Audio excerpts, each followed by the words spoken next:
أعوذ بالله من الشيطان الرجيم. بسم الله الرحمن الرحيم. وأقيموا الصلاة وآتوا الزكاة واركعوا مع الراكعين. أتأمرون الناس بالبر وتنسون أنفسكم وأنتم تتلون الكتاب أفلا تعقلون. واستعينوا بالصبر والصلاة وإنها لكبيرة إلا على الخاشعين الذين يظنون أنهم ملاقو ربهم وأنهم إليه راجعون.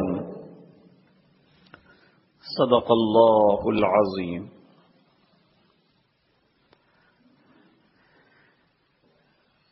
گزشتہ سے یہ بات چل رہی تھی کہ بنی اسرائیل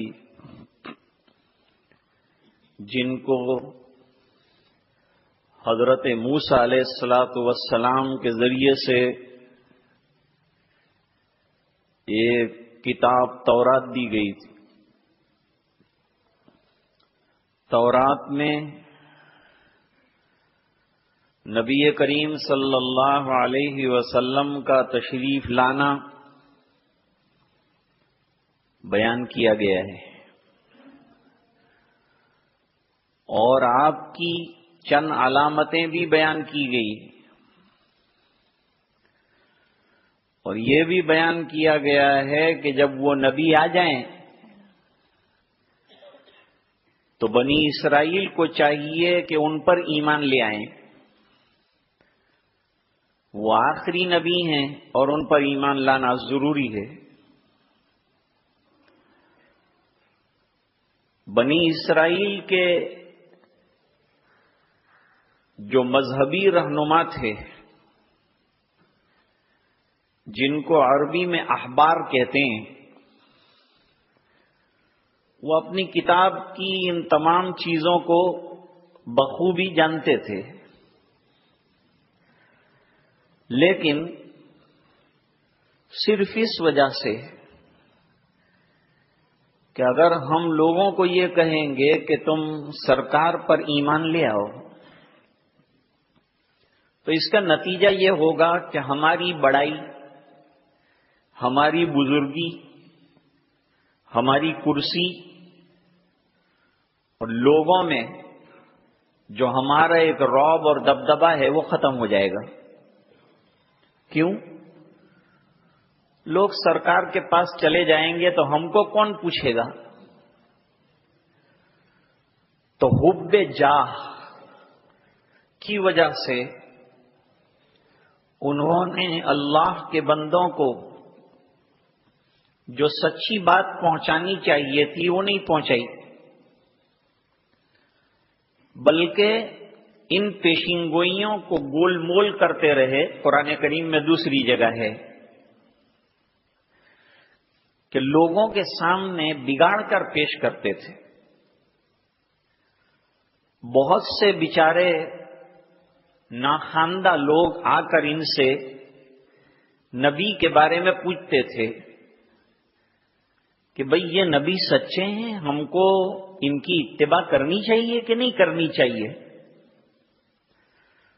تو وہ جاننے کے باوجود، تورات کے حکم کے باوجود لوگوں کو منع کرتے تھے. دو چیزیں حق کے قبول کرنے سے رکاوٹ بنی. ایک حب جاہ، اپنی عزت اور اپنی منزلت کا خیال. دوسرا مال کی محبت. لوگوں سے تعلق رہے گا تو مال بھی آئے گا،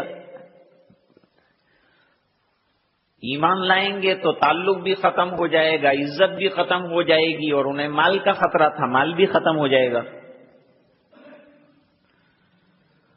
اللہ تعالیٰ فرماتے ہیں دونوں چیزوں کا علاج کیا. ان کی جاہ کی محبت نکالنے کے لیے حکم دیا اقیموا الصلاۃ، نماز قائم کرو. اس سے پتا چلا کہ نماز کے ذریعے سے انسان کا تکبر اور بڑائی ٹوٹ جاتی ہے، اس کے مزاج میں عاجزی اور انکساری آ جاتی ہے. اس لیے جس کے اندر 5 وقتہ نمازیں ہوں گی اس کے اندر خشوع ہوگا، اس کے اندر عاجزی ہوگی، اس کے اندر نرمی ہوگی، وہ ڈاؤن ٹو ارتھ ہوگا. تو نماز کی بڑی خوبیاں ہیں، نماز کے بڑے کمالات ہیں، نماز کے بڑے فوائد ہیں. ان فوائد میں یہ بڑا فائدہ ہے کہ آدمی کو جو بڑے بننے کا خیال ہے وہ ختم ہو جاتا ہے. وہ کیسے؟ جب آدمی اللہ کے سامنے عاجزی کے ساتھ کھڑا ہوگا، دونوں ہاتھ بندھے ہوئے ہیں، یہ عاجزی کی علامت ہے. پھر رکوع میں جانا یہ مزید عاجزی کی علامت ہے. پھر سجدے میں جانا یہ مزید عاجزی کی علامت ہے. پھر قعدے میں آدمی کیسا بیٹھتا ہے ادب سے، یہ بھی عاجزی کی علامت ہے. یہ تمام مشق اگر کرتا رہے گا تو اس کے نتیجے میں اس کے مزاج کے اندر خود بخود تواضع آ جائے گی، عاجزی آ جائے گی. اور تواضع کرنے والے کو اللہ تعالیٰ ضائع نہیں فرماتے، اس کو اللہ تعالیٰ بلند مرتبے دیتے ہیں. حدیث پاک میں فرمایا من تواضع للہ رفعہ اللہ، جو اللہ کے لیے تواضع اختیار کرے گا اللہ تعالیٰ اس کو اٹھائیں گے، اس کو عزتیں عطا فرمائیں گے. جو اللہ کے لیے دین قبول کرے گا اور دینی زندگی گزارے گا اللہ تعالیٰ اسے عزت والی زندگی دیں گے. صحابہ کرام اگر ایمان نہ لاتے کون جانتا ان کو؟ حضرت بلال کو کون جانتا؟ مکے میں ایسے ہزاروں غلام تھے، لیکن سرکار کے قدموں سے وابستہ ہونے کے بعد، ایمان قبول کرنے کے بعد اللہ تعالیٰ نے حضرت بلال کو اتنا چمکایا کہ آج 1400 سال کے بعد بھی ہر بچہ حضرت بلال کو جانتا ہے، ان کی تاریخ سے واقف ہے. حضرت ابو ہریرہ رضی اللہ تعالیٰ عنہ کیسی قسم پرسی کے عالم میں آئے تھے، لیکن حضرت عمر رضی اللہ تعالیٰ عنہ کے زمانے میں بصرہ کے گورنر بنے، اور ابو ہریرہ کو ہر محدث اور ہر طالب علم جانتا ہے، بلکہ ہر مسلمان جانتا ہے. کیوں؟ ایمان قبول کیا، سرکار کے قدموں میں زندگی گزارنا طے کیا. تو جو اللہ کے لیے اپنے کو مٹاتا ہے اللہ تعالیٰ اس کو عزتیں عطا فرماتا. تو ایک علاج تکبر کا اور ایک علاج ان رہبروں کی اور احبار کی بڑائی کا اللہ نے نماز کے ذریعے سے کیا کہ نماز قائم کرو. ہو سکتا ہے کہ وہ یوں کہیں کہ نماز تو ہم پڑھتے ہیں، فرمایا تمہارے والی نماز نہیں، مسلمانوں والی نماز پڑھو. وہ نماز جو رکوع والی ہے، بنی اسرائیل میں جو نماز تھی، یہود کے اندر بھی، ہر امت کے اندر نماز رہی ہے. کوئی امت ایسی نہیں کہ جس کے اندر نماز نہیں رہی ہے، لیکن الگ الگ نوعیت سے رہی ہے. یہود کی نماز کے اندر رکوع نہیں تھا، اور مسلمانوں کی نماز میں رکوع بھی ہے. تو اللہ تعالیٰ نے فرمایا وَارْكَعُوا مَعَ الرَّاكِعِينَ، رکوع کرنے والوں کے ساتھ رکوع کرو. اور ورکعوا مع الراکعین، رکوع کرنے والوں کے ساتھ رکوع کرو کہ مانا با جماعت نماز پڑھو. سے جماعت کی نماز کی اہمیت بھی نکل آئی کہ اکیلے گھر میں پڑھنے کے اندر وہ بات نہیں ہے. نماز میں آؤ، مسجد میں آؤ، ایک صف میں کھڑے ہو جاؤ، سب کے ساتھ برابر برابر. بادشاہ کے پڑوس میں ایک غریب کھڑا ہے، غریب کے پڑوس میں امیر کھڑا ہے، اللہ کے دربار میں سب یکساں ہے، سب برابر ہے. تو فرماتے ہیں نماز ایسی عبادت ہے کہ جو انسان کو لولینس یعنی تواضع کی طرف لے جاتا ہے. نماز کی جتنی ہیئتیں ہیں تمام کے اندر تواضع ہے، عاجزی ہے، کہیں بھی بڑائی نہیں ہے. اور جو بول بولے جاتے ہیں ان بولوں میں بھی تواضع ہے. بول کیا ہے؟ اللہ اکبر، اللہ بڑے ہیں. اس کا مطلب یہ ہے کہ ہم چھوٹے ہیں. تو جب ہر قدم پر اور ہر تکبیر پر اور ہر خفض و رفع پر اللہ کی کبریائی بیان کرے گا تو خود کی بڑائی رہے گی، دل کے اندر اللہ کی بڑائی بیٹھ جائے گی. اللہ بڑے ہیں اور اللہ کی بڑائی آ گئی تو اپنی بڑائی کیا حیثیت رکھتی ہے؟ اس کی کیا نوعیت ہے؟ کچھ بھی نہیں ہے. اور ویسے بھی جو مٹی سے بنا ہے، مٹی کو ڈالو اوپر سے تو نیچے چلی جاتی ہے، اس میں خود نیچا پن موجود ہے، تو بڑائی کا کوئی سوال پیدا نہیں ہوتا. ناپاک نطفے سے اللہ تعالیٰ نے انسان کو پیدا کیا. ظاہری بات ہے کہ یہ بھی تواضع کی چیز ہے. چاہتے تو سونے چاندی سے بناتے، ہیرا موتی سے بناتے، لیکن بنایا تو مٹی سے بنایا، نطفے سے بنایا، تاکہ انسان اپنی حقیقت کو سمجھ کر، اپنی حیثیت کو سمجھ کر بڑائی نہ کرے. تو جتنے کلمات ہیں نماز میں وہ سب اللہ کی عظمت بیان کرتے ہیں، اللہ کی تعریف بیان کرتے ہیں، اپنی تعریف نہیں ہے. یہاں تک کہ بیت اللہ کے سامنے کھڑا ہے لیکن بیت اللہ کی بھی تعریف نہیں، اللہ کی تعریف ہے. تو تواضع بڑی چیز ہے. نماز کے ذریعے سے جو سب سے بڑا فائدہ ایک ایمان والے کو بھی نصیب ہوگا، وہ جنت ملے گی، فریضہ ادا ہوگا، لیکن اس کے ساتھ ساتھ اس کی زندگی میں عاجزی آ جائے گی، تواضع آ جائے گی، انکساری آ جائے گی. تکبر انتہائی خطرناک چیز ہے جو انسان کو مٹا دیتی ہے، ختم کرتی ہے. پیچھے ابلیس کا واقعہ ذکر کیا. اس کو اللہ کے دربار سے کیوں نکلنا پڑا؟ اس لیے کہ اس نے تکبر کیا، اپنے آپ کو بڑا سمجھا، اللہ کے حکم کے سامنے مقابلہ آرائی کی اور دلائل پیش کرنے لگا اور حجتیں بیان کرنے لگا، اپنی بڑائی کی. اللہ نے اپنے دربار سے نکال دیا. نماز کے ذریعے سے آدمی اللہ کے احکام کا فرما بردار بن جاتا ہے. ایک امام کے کہنے پر رکوع میں گیا، امام نہیں کہتا یہ اللہ کا حکم ہے. امام نے کہا اللہ اکبر تو سجدے میں گیا. ماننے کا جذبہ پیدا ہوتا، ڈسپلن پیدا ہوتا ہے. تو نماز میں اللہ تعالیٰ نے بڑے فوائد رکھے ہیں. تو بنی اسرائیل کے احبار سے کہا جا رہا ہے ایمان لاؤ، اور ایمان والے جو نماز پڑھتے ہیں وہ با جماعت نماز پڑھو تو تمہیں فائدہ ہوگا کہ تمہاری بڑائی ختم ہو جائے گی. دوسرا، حب مال.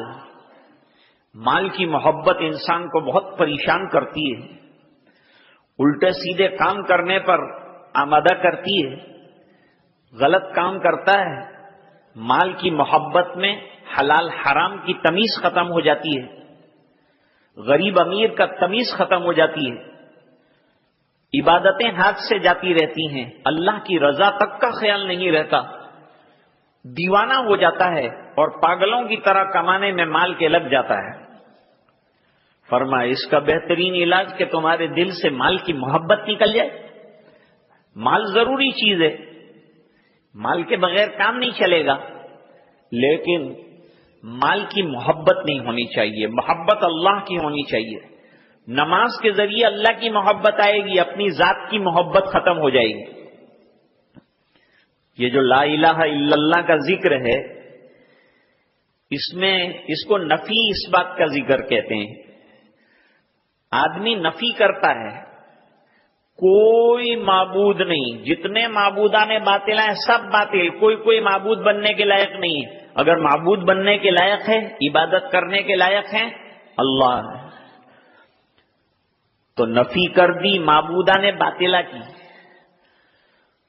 اور اس نے نفی کر دی اپنی کہ میں بھی کچھ نہیں ہوں، اپنی بھی نفی ہے، دنیا کی نفی، ہر چیز کی نفی، اور اس بات کس کا ہے؟ اللہ کا ہے، اللہ کی ذات سب سے بڑی۔ تو فرماتے ہیں ذکر اسی لیے کیا جاتا ہے کہ آدمی کا دل صاف ہو، اور صاف کب ہوگا؟ جب اپنی بڑائی ختم ہوگی اور اللہ کی بڑائی اس کے دل کے اندر بیٹھ جائے گی۔ یہ بٹھانے کے لیے دل کے اوپر ضرب لگاتے ہیں لا الہ الا اللہ۔ دوسرا علاج بتا رہے ہیں، حب مال کا علاج کیا ہے؟ قرآن کریم نے حب مال کا علاج بتایا۔ اخبار کی دو کمزوریاں تھیں، ایک حب جاں ان کو ایمان نہیں قبول کرنے دے رہا تھا، دوسری مال کی محبت ان کو حق سے روک رہی تھی۔ اللہ نے فرمایا زکوٰۃ دینا شروع کر دو۔ آدمی اپنے مال میں سے جب زکوٰۃ نکالنا شروع کرے گا تو ظاہری بات ہے اس کو یہ خیال آئے گا کہ میں نے کمایا اور نکال کر اس طرح دے دوں، دل نہیں مانے گا دینے کے لیے۔ لیکن جب خیال آئے گا کہ مجھے اللہ نے حکم کیا ہے کہ مجھے یہ مال دینا ہے، تو وہ دینا شروع کرے گا۔ ساتھ ہی اس کو یہ خیال آئے گا کہ یہ مال اگر میرا ہوتا تو میں نہ دیتا، لیکن یہ مال اللہ کا ہے۔ تو زکوٰۃ دینے سے کیا ہوگا؟ مال کی محبت جائے گی، مال کی محبت نکلتی جائے گی۔ نماز کے ذریعے سے حب جاں ختم، نماز کے ذریعے سے بڑائیوں کا خیال ختم، زکوٰۃ کے ذریعے سے مال کی محبت ختم۔ اب اللہ کا بندہ بن گیا، اور پھر یہ نہیں فرمایا کہ خالی ایک دن نماز پڑھ لیو، بلکہ یوں فرمایا اقیم الصلاۃ، نماز کو بڑی پابندیوں کے ساتھ قائم کرنا ہے۔ یہ ان سے بھی کہا جا رہا ہے، ہم سے بھی کہا جا رہا ہے۔ حکم ہمارے لیے بھی ہے، حکم ان کے لیے بھی ہے۔ ہم عمل کریں گے تو وہ فوائد جو ان کو حاصل ہونے ہیں انشاءاللہ ہم کو بھی حاصل ہوں گے۔ تو واقیموا الصلاۃ وآتوا الزکاۃ وارکعوا مع الراکعین۔ اب آگے تنبیہ فرماتے ہیں، اتامرون الناس بالبر، اے یہودیوں کے بڑے علماء، تم لوگوں کو بھلائیوں کا حکم دیتے ہو، تنسون انفسکم، اور اپنی ذات کو بھول جاتے ہو۔ اخبار کے قریبی لوگوں میں جنہوں نے حضور پاک صلی اللہ علیہ وسلم کے ہاتھ پر ایمان قبول کر لیا، تو وہ لوگ آتے تھے اور اخبار سے پوچھتے تھے کہ ہم حضور پہ ایمان لے آئے، تمہارا کیا خیال ہے؟ تو وہ کہتے تھے دین پر قائم رہو، سچا دین ہے، سچے نبی ہیں سرکار، تم قائم رہنا دین پر، یہ دین سچا ہے۔ یہ سب کچھ کہتے تھے، وَتَنْسَوْنَ أَنفُسَكُمْ، لیکن خود دین قبول نہیں کرتے تھے۔ تو اللہ فرماتے ہیں دوسروں کو بھلائیوں کے لیے کہنا اور خود اپنے آپ کو بھول جانا، اس سے داعین کو ایک نصیحت کی جا رہی ہے۔ جو دین کی دعوت دینے والے ہیں ان کو سبق پڑھایا جا رہا ہے کہ تمہارا کام ہے اللہ کے بندوں کو دین کی طرف بلانا، لیکن کہیں ایسا نہ ہو جائے کہ تم لوگوں کو تو دین کی طرف بلاؤ لیکن خود تمہاری زندگیوں کے اندر دین نہ ہو۔ سوال ہوتا ہے کہ اگر ہم لوگ عمل نہیں کر رہے ہیں، ہمارا فریضہ ہے کہ ہم دین کی دعوت ہر انسان کو دیں، ہر اللہ کے بندے کو دیں، اپنے کو بھی دیں، غیروں کے سامنے بھی دین پیش کریں. تو قرآن کریم تو کہتا ہے اگر عمل نہیں کرتے تو افسوس کی بات ہے. تو کیا عمل نہیں کرتے تو دعوت دینا چھوڑ دیں, یہ کام ختم کر دیں؟ فرمایا نہیں, بھلائی کا کام ختم نہیں کرتے. اگر تم عمل نہیں کرتے, عمل کرنے والے بن جاؤ اور دعوت بھی دینا شروع کرو. اتامرون الناس بالبر میں اس بات کی وضاحت کی جا رہی ہے کہ ہم یہ نہیں کہہ رہے ہیں کہ تم دعوت دینا بند کرو, ہم یوں کہہ رہے ہیں تم عمل کرنا شروع کرو. دعوت جاری رکھو, اپنی زندگی کو عملی بناؤ. جیسے لوگوں کو کہہ رہے ہو اس طرح اپنی زندگی میں بھی یہ دین لے آؤ. تم نے دوسروں کو کہا کہ دین حق ہے مت چھوڑنا, تو حق ہے تو تم قبول کیوں نہیں کرتے؟ تم کو بھی قبول کرنا چاہیے نا. اللہ فرماتے ہیں یہ بڑے وعید کی بات ہے کہ لوگوں کو تم بھلائی کی بات بتاتے ہو اور اپنی ذاتوں کو بھول جاتے ہو. وانتم تتلون الکتاب, اور خود عمل نہ کرنا اور دوسروں کو سمجھانا, اس کی وعیدیں تم اپنی کتاب میں پڑھ چکے ہو. تم اپنی کتاب کو سامنے رکھ کر تلاوت کرتے ہو, جانتے ہو اس میں اس کے لیے کیا وعیدیں آئی ہیں. اتنا جاننے کے باوجود تم انجان کیوں بن جاتے ہو؟ اپنی کتاب سے ناواقفوں جیسا معاملہ کیوں کرتے ہو؟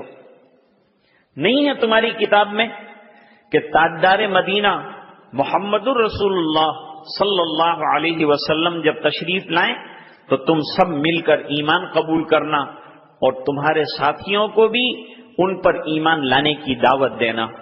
لیکن تمہارا عجیب رویہ ہے کہ تم اپنی کتاب پر عمل نہیں کرتے. تمہاری کتاب میں حضور پہ ایمان لانے کی دعوت دینا تھا, تم وہ دعوت نہیں دے رہے ہو. اور اللہ فرماتے ہیں تنسون انفسکم, اپنی ذات کو بھول جا رہے ہو. وانتم تتلون الکتاب, حالانکہ تم اپنی کتاب کے بڑے جاننے والے اور بڑے ماہر ہو. افلا تعقلون, سمجھ نہیں ہے تمہارے اندر. عقل کا تقاضا یہ ہے, کوئی بھی دنیا کا عقل مند پڑھتا ہے سمجھتا ہے اور پھر عمل نہیں کرتا تو اس سے بڑا بے وقوف کون ہوگا؟ تم جانتے ہو, پڑھتے ہو, سرکار کو دیکھتے ہو, سرکار میں آخری نبی کی نشانیاں خود تم بتاتے ہو. لوگ ایمان لاتے ہیں تو یہ بھی کہتے ہو کہ تم حق پر ہو, در پردہ ان کو سمجھاتے ہیں دین مت چھوڑنا, لیکن خود جو ہے وہ دین قبول نہیں کرتے. یہ بڑی وعید کی بات ہے. آگے اللہ تعالیٰ فرماتے ہیں کیوں گھبراتے ہو, کیوں پریشان ہوتے ہو؟ وَاسْتَعِینُوا بِالصَّبْرِ وَالصَّلَاةِ, مدد طلب کرنا چاہتے ہو, تم چاہتے ہو کہ تمہاری مدد کی جائے. ایمان والوں کو بھی کہا جا رہا ہے کہ تم چاہتے ہو کہ تمہاری مدد کی جائے. تم یوں کہتے ہو کہ ہمارا کوئی مدد کرنے والا نہیں. آج مسلمان شکایت کر رہے ہیں, مسلمان یہ کہتے ہیں ہمارا کوئی پرسان حال نہیں ہے, نہ حکومت ہماری ہے, نہ پولیس ہماری ہے, نہ عدالت ہماری ہے, نہ اقتدار ہمارا ہے, نہ ہمارے بس میں کوئی چیز ہے. فرماتے ہیں تمہارے بڑے مددگار ہیں, 2 بڑے بڑے مددگار تم کو دیے ہیں ہم نے, ان سے مدد لو نا. وہ مددگار کون سے ہیں؟ حالات جب آ جائیں تو صبر سے کام لینا, پریشان نہ ہونا, صبر و تحمل اور ضبط سے کام لینا. حضور پاک صلی اللہ علیہ وسلم نے مرض الوصال میں مدینہ منورہ کے انصار سے کہا کہ میرے بعد تمہارے اوپر حالات آئیں گے. سرکار نے فرمایا تھا انصار کم ہوتے جائیں گے اور دوسرے لوگ بڑھتے چلے جائیں گے. انصار نے پوچھا تھا کہ سرکار جو حالات ہمارے اوپر آئیں گے کیا کریں ہم لوگ؟ سرکار نے فرمایا صبر سے کام لینا تو حوض کوثر پر تم سے میری ملاقات ہوگی. حوض کوثر پر میرے ہاتھ سے جام لینا, شرط یہ ہے کہ تم صبر سے کام لو. موجودہ جو حالات ہیں ان حالات میں مسلمان کیا کریں؟ یہ 2 کام مسلمانوں کو کرنے کو کہا جا رہا ہے. حالات ہیں تو اللہ کے فیصلے پہ راضی ہونا سیکھو, اللہ کی مرضی سے جینا سیکھو, اللہ کے فرمان کے مطابق زندگی گزارنا سیکھو. صبر اسی کا نام ہے کہ نمازیں بھی قائم کرو, تلاوت قرآن بھی کرو, اللہ کے فرمان کو نہ توڑو, اور کوئی بھی اللہ کا حکم ٹوٹ رہا ہو لوگوں کو روکو, سمجھاؤ, ورنہ ان تمام لوگوں کے نہ ماننے کی وجہ سے جو ماننے والے ہیں ان پہ بھی حالت آئیں گے. قرآن کریم کی صداقت یہ بات بھی بتاتی ہے کہ ایسے لوگوں پر اللہ کی پکڑ آئی ہے جو بیٹھ کر گناہگاروں کا تماشا دیکھتے رہے, گناہگاروں کے ساتھ مل کر کھانا پینا رہا, ان کی شادی بیاہ میں شامل ہوئے, ان کے غلط رسوم کے اندر شامل ہوئے, اور انہوں نے کبھی بھی یوں نہیں کہا کہ تم یہ کام غلط کر رہے ہو. تمہارا کام یہ تھا کہ جب کوئی غلط کام کرتا, کوئی برائیاں کرتا, تو ایمان والوں کا کام تھا وہ برائیوں سے روکنا. اس لیے فرمایا کہ ایسی شادی جس کے اندر خلاف شرع چیزیں اور خلاف شرع رسوم ہو رہے ہوں شامل مت ہو. اگر آپ کے اندر طاقت ہے جا کر روکنے کی تو شامل ہو جاؤ, کہ میں جاؤں گا, جا کر ویڈیو کو رکوا دوں گا, جا کر فوٹوگرافی کو رکوا دوں گا. اتنی میری دھاک ہے, اتنا میرا رعب ہے کہ میں کہوں بند کر دو تو وہ بند کر دیں تو ضرور جاؤ, تاکہ سب لوگ برائی سے بچ جائیں. لیکن اگر آپ کے اندر یہ ہمت نہیں ہے مت جاؤ, اس لیے کہ دلیل بنے گی, اور کوئی اگر عالم چلا گیا ہے ایسی جگہ پر وہ تو اور حجت بنے گا, اور دلیل بنے گی. لوگ کہیں گے مولانا بیٹھ رہے تھے, مولانا سب کچھ کر رہے تھے, ان کے سامنے گانا ہو رہا تھا, ان کے سامنے موسیقی بج رہی تھی, مولانا نے تو کچھ نہیں بولا. تو ظاہری بات ہے کہ یہ حجت بن جائے گا, دلیل بن جائے گا. تو نہ جائیں. جانا ہو تو روکنے کی طاقت ہو تو جاؤ. کبھی ایسا ہوتا ہے کہ آدمی کو پتہ نہیں ہوتا کہ وہاں کیا ہو رہا ہے, اجنبی ہے, دور سے آیا ہے, اب پھنس گیا تو کیا کرے؟ پھنس گیا تو بہتر ہے کہ وہ چھوڑ کر مجلس چلا جائے. کیوں کہ اس کے روکنے سے وہاں کوئی روکنے والا نہیں ہے, کیونکہ شادی والے اتنے فارم میں ہوتے ہیں کہ وہ بڑا علامہ بھی کوئی آ کے تقریر کرے اس کی سننے والے نہیں ہوتے ہیں. وہ تو یہی کہتے ہیں کہ تم کہنا جو کہنا ہو, کل کہتے رہنا اسٹیج پر بیٹھ کر, آج جو ہم کو کرنا ہے کر لینے دو. تو ظاہری بات ہے کہ تمہارا ایسی مجلس کو چھوڑنا ناگزیر ہے. ایک جگہ شادی میں برابر کیمرے لگائے گئے تھے. اس زمانے میں تو کیمرے ہوتے تھے نا, تو کیمرے باقاعدہ لگے ہوئے ہیں اور فوٹو کھینچوائے جا رہے ہیں. میرے والد صاحب نے تقریر کے لیے بیٹھے تو اس کو کہا بند کر دے, چلا گیا. اس کے بعد تھوڑی دیر ہوئی اور پھر وہ آیا تو میرے والد صاحب تقریر آدھی چھوڑ کر اتر کر چلے گئے. میں نے کہا تھا کہ بند کرو, نہیں بند کرتے تو یہ گناہ والی مجلس میں بیٹھ نہیں سکتا. میں نے روکنا تھا, روکا, نہیں رکنا چاہتے تو پھر میں تقریر بھی نہیں کرنا چاہتا, اٹھ کر چلے گئے. تو اصل میں یہ مزاج اگر ہمارا بن جائے کہ شادیوں میں یا جو بھی تقریب ہو اس کے اندر خلاف شرع کام ہو رہا ہو, وہ خلاف شرع کام کو روکا جائے. اور اگر ایسا خلاف شرع کام ہو رہا ہو نہیں روک سکتے تو اٹھ کر چلے جاؤ. کھانا ضروری نہیں ہے, کہتے ہیں کہ نہیں کھائیں گے تو وہ ناراض ہوگا اور کھائیں گے تو اللہ ناراض ہوگا, وہ نہیں سوچتا. یہ سوچو کہ میرا اللہ ناراض نہ ہو جائے. اللہ کی ناراضگی کو اپنے سامنے رکھو. اس لیے یہاں اللہ تعالی فرماتے ہیں تم کو دو بڑے مددگار دیے ہیں, جن میں سے ایک مددگار صبر ہے. حالات ناگزیر اور ایسے آ جائیں جو ناقابل برداشت ہوں, جیسے موجودہ حالات عالمی پیمانے پر مسلمانوں کی فیور میں نہیں ہے. ہر جگہ قتل و غارت گری کا بازار گرم ہے. تو کیا کرے گا مسلمان؟ جس ملک میں ہم رہ رہے ہیں وہاں کیا کرنا ہے ہم کو؟ فرمایا صبر کرنا ہے, پیشنس اختیار کرنا ہے اور تحمل کرنا ہے اور اللہ سے مانگنا ہے, برداشت کرنا ہے اور صبر سے کام لینا ہے. جذبات میں نہیں آ جانا ہے, اس لیے کہ ایسے جذبات سے ہو سکتا ہے امت کو نقصان پہنچ جائے. نقصان والے کاموں سے کہ میرے ایک غلط عمل کی وجہ سے کئی لوگ مصیبت میں مبتلا ہو جا رہے ہیں، کئی لوگ پریشانی میں مبتلا ہو جا رہے ہیں، اس سے اپنے آپ کو بچاؤ، اپنے آپ کو الگ کر لو، صبر سے کام لو۔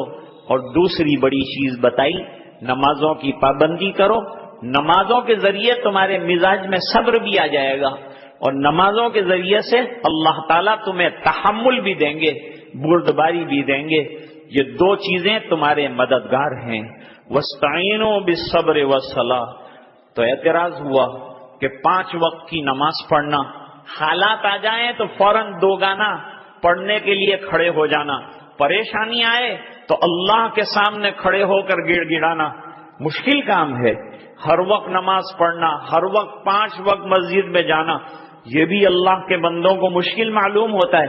تو اللہ تعالیٰ فرماتے ہیں ہے بڑی چیز، نماز بڑی چیز ہے، صبر کرنا بڑی چیز ہے۔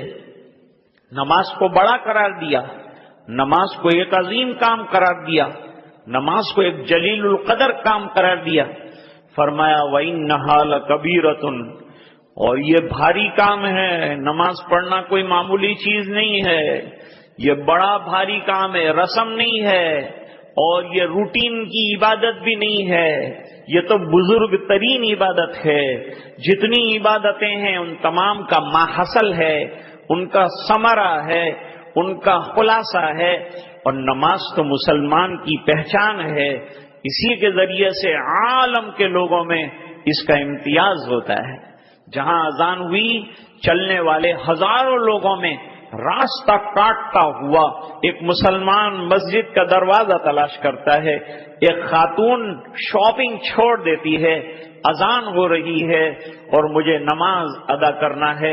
اس لیے میں کہا کرتا ہوں کہ جو شہروں میں بازاروں کی مسجدیں ہیں ان میں عورتوں کے لیے زنانہ عبادت خانہ بناؤ، تاکہ وہ شاپنگ کا جو وقت اذان ہو گئی شاپنگ چھوڑ کر نماز پڑھنے آ سکیں۔ ابھی ان کو بہانہ مل جاتا ہے، مسجد میں جگہ نہیں ہے، ہم کہاں نماز پڑھیں، اور کوئی جگہ ہے نہیں، لہذا شاپنگ چالو رہتی ہے، نماز قضا ہو جاتی ہے۔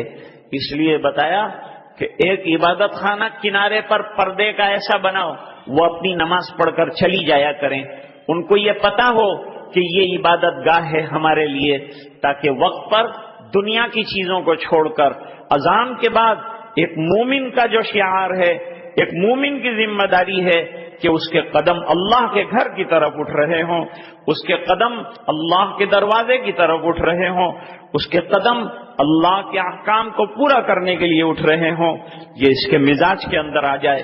اس بنا پر فرماتے ہیں بڑی چیز ہے نماز، معمولی نہیں ہے۔ اس بنا پر مرتے مرتے نماز نہیں چھوڑی ہے اللہ والوں نے، صحابہ کرام نے، سرکار نے۔ وَإِنَّهَا لَكَبِيرَةٌ، بھاری کام ہے، نماز کوئی معمولی چیز نہیں ہے، بڑی بھاری بھرکم عبادت ہے، اور ان لوگوں کے لیے جن کے دلوں میں خشوع ہے بہت ہلکی چیز ہے، اس کے بغیر ان کو چین نہیں آئے گا۔ لیکن جن کے دلوں میں خشوع نہیں ہے، اللہ کا ڈر نہیں ہے، اللہ کا دھیان نہیں ہے، فرماتے ہیں ایسے لوگوں کے لیے نماز بھاری ہے، یعنی اس کا بجا لانا ان کو بوجھل کر دیتا ہے، ورنہ نماز بڑی عظیم عبادت ہے، اور جو پڑھتا رہتا ہے اللہ تعالیٰ اس کے لیے نماز کا ادا کرنا آسان کرتے ہیں۔ آسان ہی نہیں کرتے، نماز کے بغیر اس کو چین نہیں آتا، جب تک نماز ادا نہیں کر لیتا وہ بے قرار رہتا ہے، وہ بے چین رہتا ہے۔ جب نماز پڑھتا ہے اسے قرار آ جاتا ہے۔ نماز شانتی دینے والی چیز ہے، نماز قرار دینے والی چیز ہے، نماز اطمینان دینے والی چیز ہے، نماز بندے کو اللہ سے جوڑنے والی چیز ہے۔ نماز ایسی عبادت ہے کہ اللہ نے زمین پر دینے کے بجائے آسمان کی بلندیوں میں اپنے پیارے محبوب کو بلا کر یہ عبادت عطا کی ہے۔ اللہ فرماتے وَاسْتَعِينُوا بِالصَّبْرِ وَالصَّلَاةِ، یہ مددگار چاہیے تمہیں، تم پکار رہے ہو کہ کوئی مددگار نہیں، اللہ فرماتے ایک نہیں 2 مددگار دیے ہیں، نماز تمہارا مددگار ہے، پڑھنا شروع کرو، نتائج تمہارے سامنے آئیں گے۔ آج امت کا 95% طبقہ نماز نہیں پڑھتا، صرف 5% طبقہ نماز پڑھتا ہے۔ اس کی دلیل یہ ہے کہ جمعہ کے دن باہر تک لوگ ہوتے ہیں اور 5 وقتہ نمازوں میں مشکل سے 2 صف ہوتی ہے۔ کہاں گئے یہ سب لوگ؟ ان کو کیا ہو گیا؟ کیا جمعہ کی نماز خالی مسلمان پر فرض ہے اور نمازوں کی کوئی حیثیت نہیں ہے اور نمازیں فرض نہیں ہیں؟ اگر ہمارے اندر اہمیت نماز ہوتی تو ہر نماز میں مسجد بھری ہوئی ہوتی۔ آج ہمیں مسجد بنانی ہوتی ہے تو 5 وقتہ نمازوں کے اعتبار سے نہیں بنائی جاتی، جمعہ کو سامنے رکھ کر بنائی جاتی ہے۔ یہ سوچ کر بنائی جاتی ہے کہ جمعہ کے دن مجمع کتنا آئے گا، لوگ کتنے آئیں گے۔ اس لیے فرماتے ہیں نماز تو بڑی عبادت ہے، نماز عظیم عبادت ہے، نماز بندے کو اللہ سے جوڑنے والی عبادت ہے۔ اللہ سے مناجات میں اور سرگوشی کرنے میں نماز کے ذریعے سے آدمی لگتا ہے۔ اس بنا پر فرماتے ہیں کہ یہ بھاری ہے ان لوگوں کے لیے جن کے دلوں میں اللہ کا دھیان نہیں ہے، اللہ کا خشوع نہیں ہے، ان کے دل اللہ سے ڈرتے نہیں ہیں، ان لوگوں کے لیے بھاری ہے۔ اور جن لوگوں کے دلوں میں اللہ کا ڈر ہے، خشوع ہے، عاجزی ہے، انکساری ہے، وہ تو فرفر نماز پڑھتے ہیں۔ بہت آسان ہے نماز میں ان کے لیے آنا اور بہت آسان ہے ان کے لیے نماز کا پڑھنا۔ کتنے لوگوں کو ہم جانتے ہیں کہ جو اذان ہوتے ہی مسجد سے ہٹ جاتے ہیں، کھسک جاتے ہیں، اور سچا ایمان والا گھر چھوڑتا ہے مسجد میں آتا ہے کہ اذان اس لیے نہیں کہ مسجد سے دور ہو جائے، اذان تو اس لیے ہے کہ مسجد سے قریب ہو جائے بلکہ مسجد کے اندر داخل ہو جائے۔ لیکن جو نماز کا چور ہے نا، وہ نماز کی بنیاد آتے ہی، مؤذن کی ندا آتے ہی دور ہو جاتا ہے۔ اس بنا پر اللہ تعالیٰ فرماتے ہیں وَإِنَّهَا لَكَبِيرَةٌ إِلَّا عَلَى الْخَاشِعِينَ۔ خاشعین کون ہیں؟ خشوع کن میں ہے؟ خشوع اور خضوع 2 چیزیں کہی جاتی ہیں۔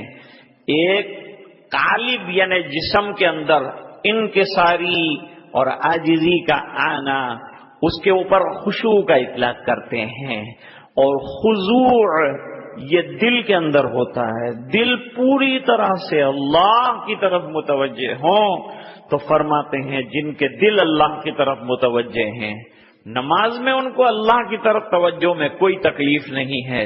یہ خاشعین کی اللہ تعریف بیان فرما رہے ہیں، فرماتے ہیں الذین یظنون، یہ وہ لوگ ہیں جن کو یقین ہے کہ انہیں اللہ کے سامنے کھڑے ہونا ہے، اللہ سے ملاقات ہونی ہے، اللہ کا دیدار ہونا ہے، اللہ کے سامنے کھڑے ہو کر انہیں اپنے اعمال کا حساب دینا ہے، اپنی زندگی کا جواب دینا ہے۔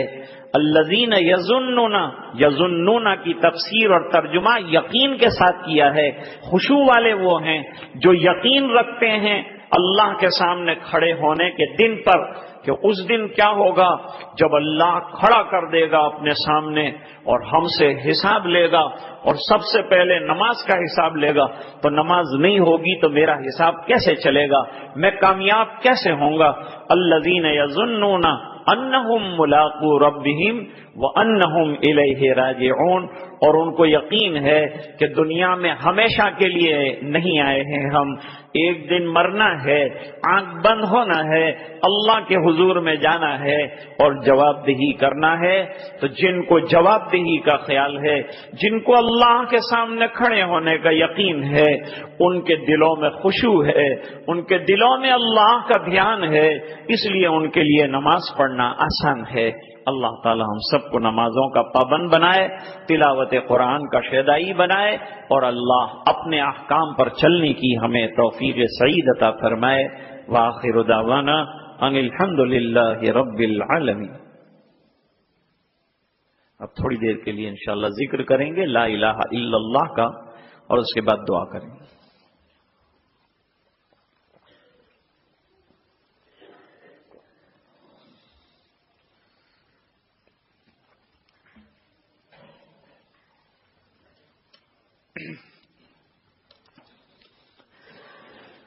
تیرے سوا معبود حقیقی کوئی نہیں ہے، کوئی نہیں،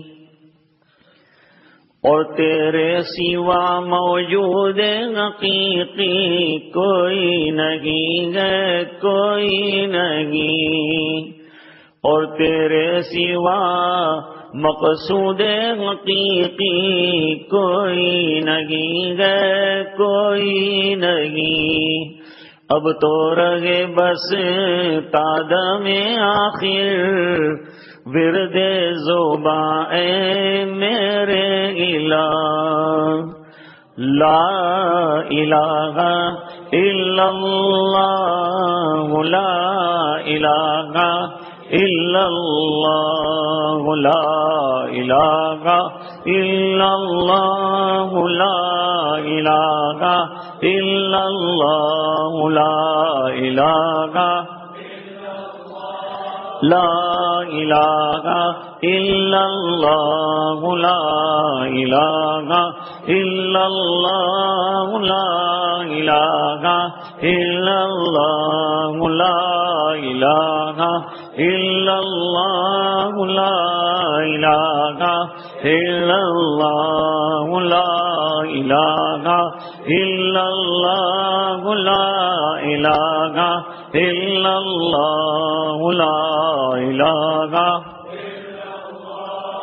اللہ، لا الہ الا اللہ، لا الہ الا اللہ، لا الہ الا اللہ، لا الہ الا اللہ، لا الہ الا اللہ، لا الہ الا اللہ، لا الہ الا اللہ، لا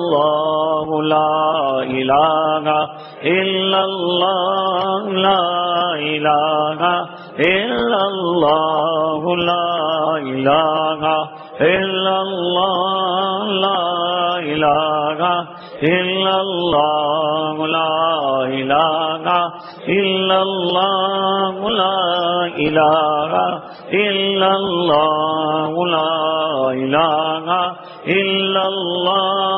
الہ الا اللہ، لا الہ الا اللہ، لا الہ